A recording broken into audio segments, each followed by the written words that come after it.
मेरा नाम अन्ना है और मेरी जिंदगी उस परिकथा जैसी कभी नहीं थी जिसकी मैंने बचपन में कल्पना की थी। गर्भवती और थकी हुई मैं अपना हर दिन हमारे गंदे और छोटे से अपार्टमेंट में अपने स्वार्थी पति ग्रेग की सेवा में बिता रही थी। मैं कितनी भी कोशिश करती उसके लिए कभी कुछ पर्याप्त नहीं था। एक रात मैंने प्यार से उसके सामने खाना परोसा।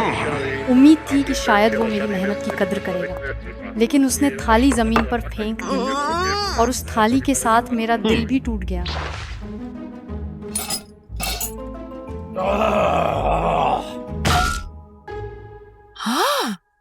उसकी निर्दयता यहीं नहीं रुकी।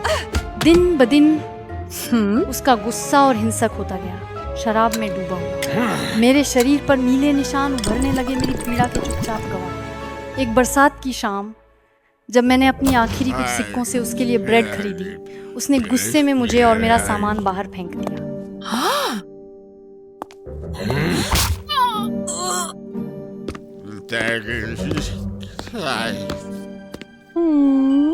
अकेली और डरी हुई मैं हल्की बूंदाबांदी में भटकती रही, एक हाथ में अपना पेट संभाले, दूसरे में छोटा सा सूटकेस घसीटते हुए।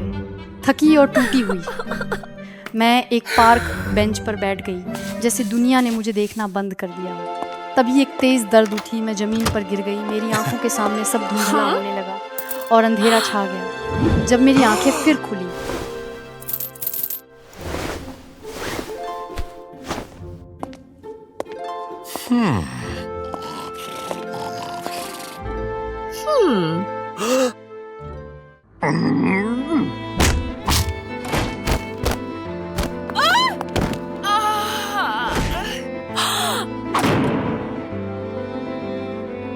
मैं एक गर्म सुरक्षित जगह पर थी।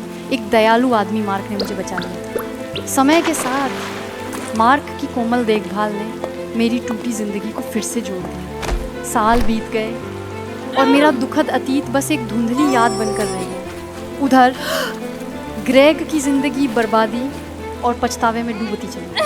अब वो एक बेसहारा आदमी बन चुका था, कचरे में खाने की तलाश करता, हर किसी से ठुकराया गया। एक दिन किस्मत ने उसे उसी जिंदगी से रूबरू करा दिया जिसे उसने ठुकरा दिया था। एक बेकरी की खिड़की से झांकते हुए उसने देखा मैं और मार्क प्यार से मुस्कुरा रहे थे और हमारे बीच में हमारी प्यारी बेटी खिलखिला रही थी।